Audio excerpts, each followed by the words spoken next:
So, sabi ko, talagang panaginip, may kapangyarihan, minsan natakutin tayo. Pero may mga panaginip din naman na kapag ka nakita mo yun sa panaginip, pag-gising mo, you feel recharged. No? May-excite ka, parang may magandang mangyayari. Pero may mga panaginip din na nakakapagpasaya. Tama? Nakakita mo si crush sa panaginip mo. No?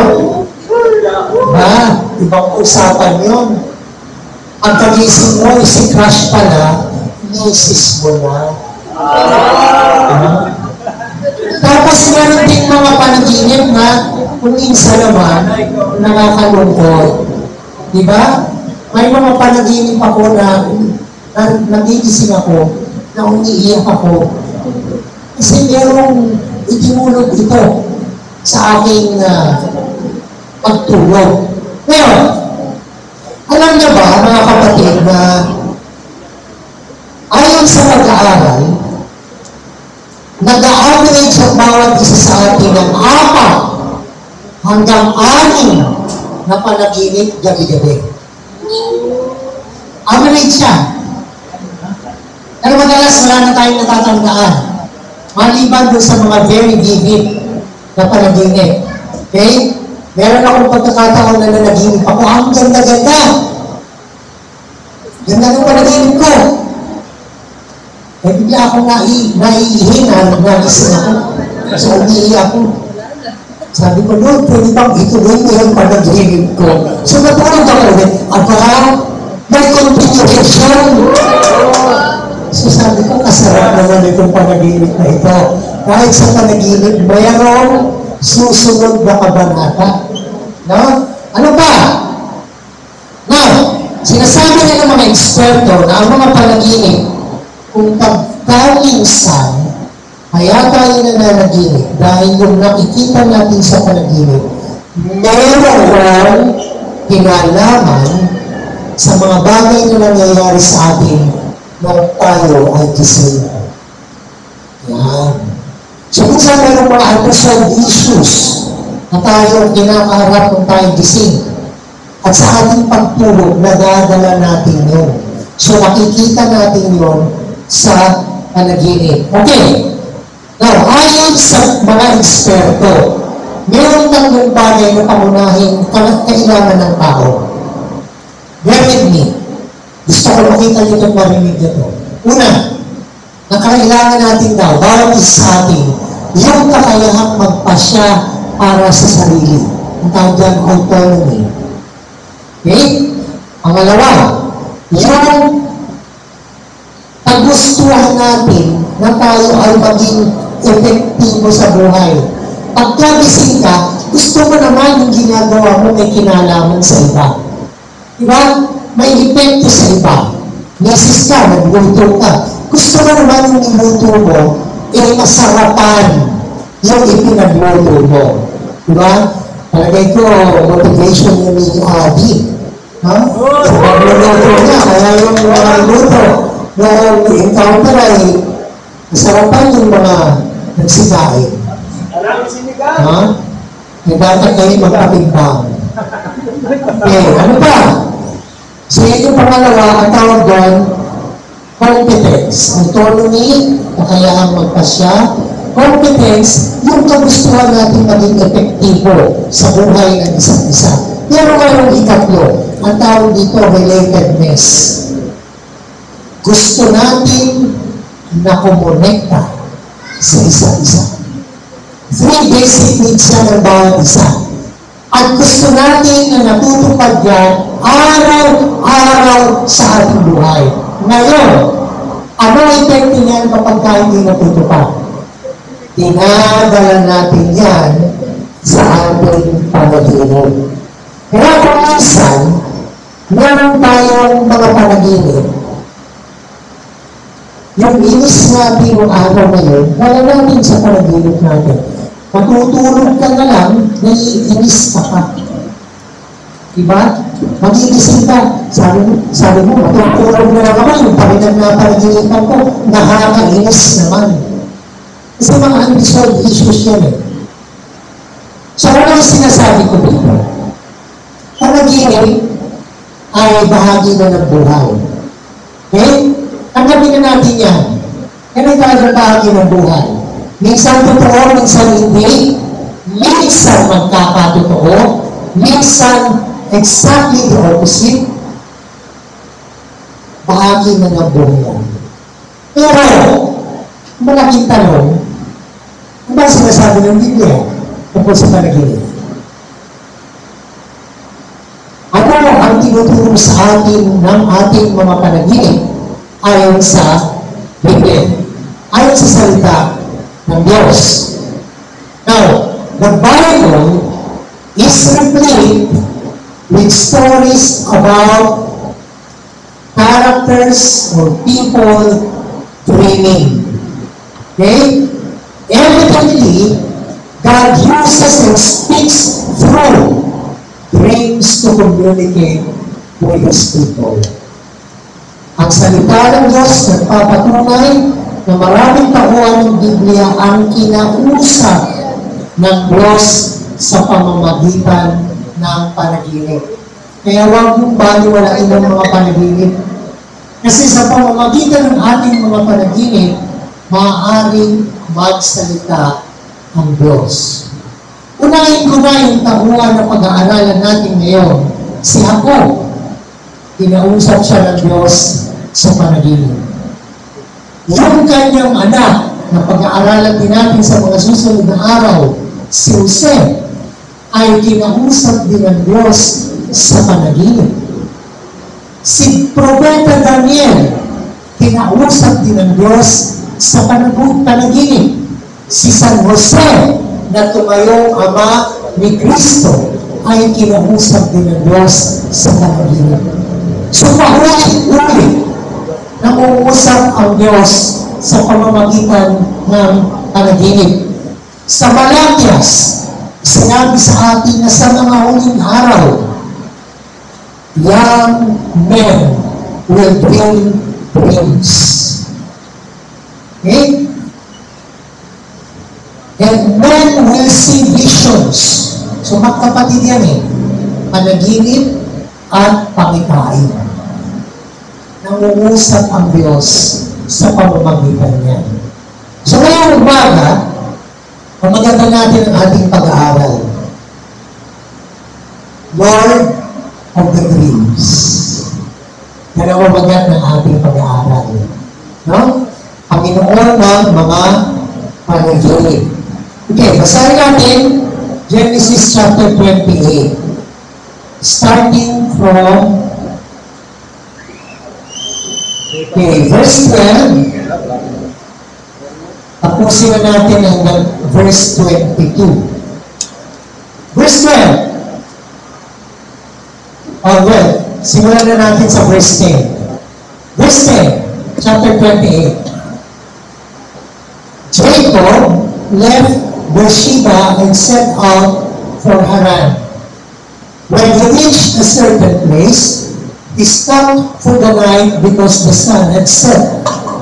Taking one of the stones there, he put it under his head and lay down to sleep. Tiga sa ulo nun, bato. No? Ginawa niya, una yung bato. Okay, verse 10. He had a dream in which he saw a stairway resting on the earth with its top reaching to heaven. And the angels of God were ascending and descending on it. So nakakita siya sa kanyang panaginip ng isang hagdan. At meron mga anghel doon panahon.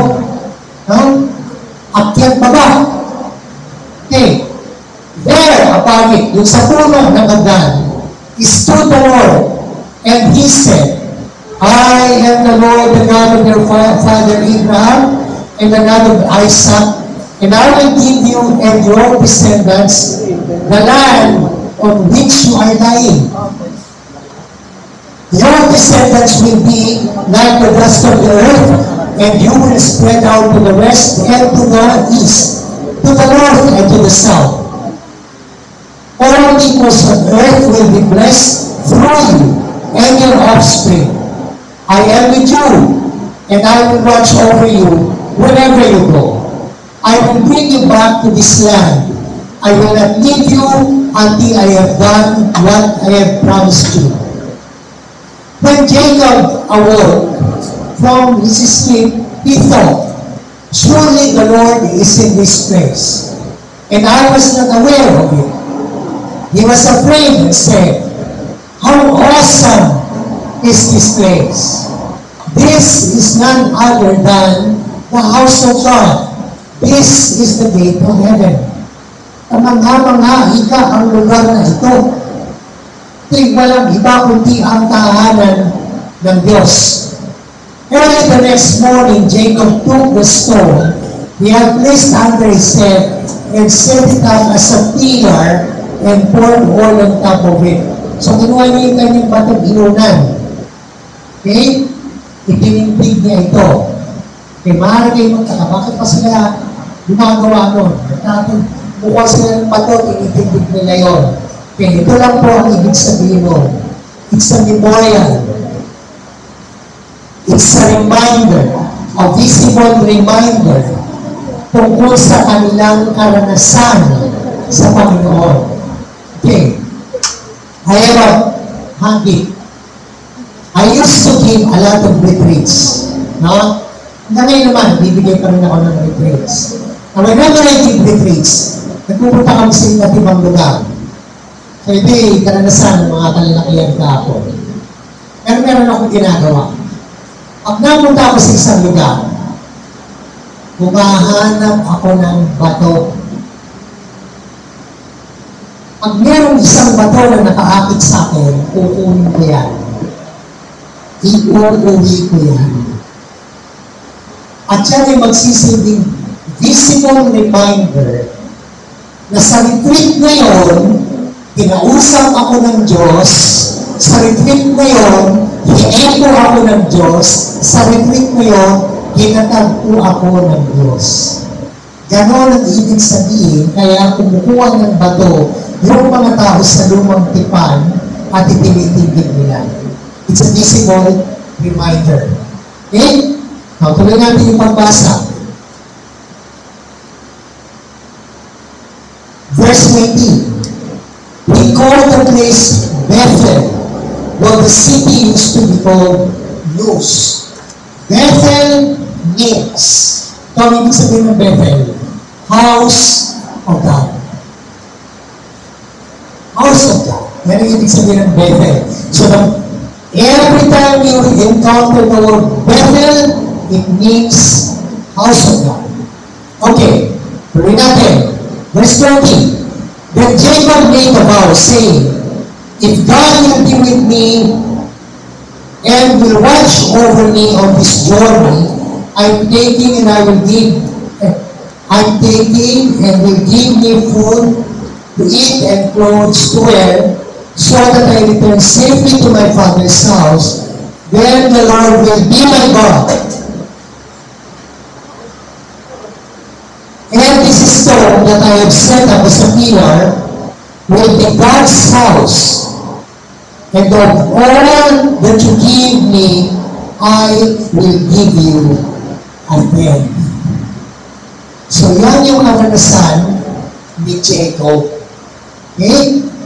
Pero anong tinuturo nito sa atin? Earlier, sinabi ko na ang panaginip bahagi ng buhay.